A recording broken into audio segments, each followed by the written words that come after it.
ព្រោះតែជាតិនិងប្រជាជនសម្ដេចតេជោគ្មានពាក្យថាហត់នឿយឆ្លងកាត់105សមរភូមិនិងរងរបួស5ដងលោកជាធិរិតនេះនំពាក្យសម្ដេចតេជោនៅថ្ងៃទី22ខែធ្នូឆ្នាំ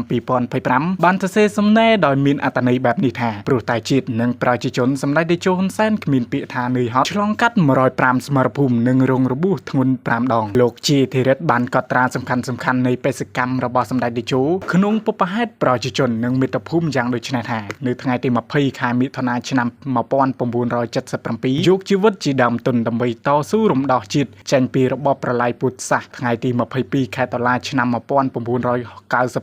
ធ្វើដំណើរចូលទៅតំបន់ខ្មែរក្រហមដោយយកជីវិតទៅបដូរនឹងសន្តិភាពសម្រាប់កម្ពុជារហូតបញ្ចប់សង្គ្រាមស៊ីវិលបានទាំងស្រុងនៅថ្ងៃទី29ខែធ្នូឆ្នាំ1998ដឹកនាំកម្ពុជាពីគំនោផេះផង់ឲ្យមានអភិវឌ្ឍក្នុងកំណើនសេដ្ឋកិច្ចខ្ទង់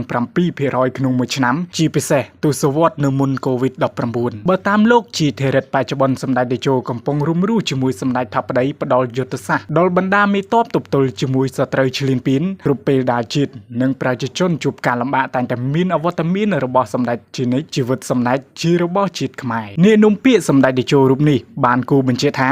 រកពេលប្រចាំការលោកតែងតែដំណាលឲ្យសហការីស្ដាប់ពីបទពិសោធន៍ក្នុងភ្នួកភ្លើងសង្គ្រាមនិងដឹកនាំប្រទេសដោយលោកតែងតែរំលឹកជារឿយៗថាជីវិតហ៊ុនសែនមិនសមបើអាចរស់មកដល់ពេលនេះទេព្រោះឆាកជីវិតវាលំបាកពេកសម្ដេចតេជោហ៊ុនសែនប្រធានព្រឹទ្ធសភាធ្លាប់មានប្រសាសន៍ថា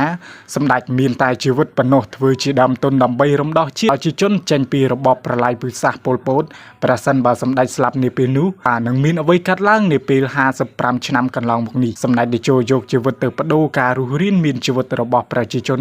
យកជីវិតទៅបដូរយកសន្តិភាពជូនប្រជាជនតាមរយៈនយោបាយឈ្នះយកអំណាចទៅបដូរជាមួយសន្តិភាពនិងការអភិវឌ្ឍរយៈពេលវែងតាមរយៈការផ្ទេរការដឹកនាំពីចំនួនចាស់ទៅកាន់ចំនួនថ្មីសម្ដេចមានប្រសាសន៍បន្ថែមថាគួរចងចាំថាគ្មានជោគជ័យឬលទ្ធផលណាមួយដោយគ្មានការបង់ថ្លៃឬការលះបង់នោះឡើយ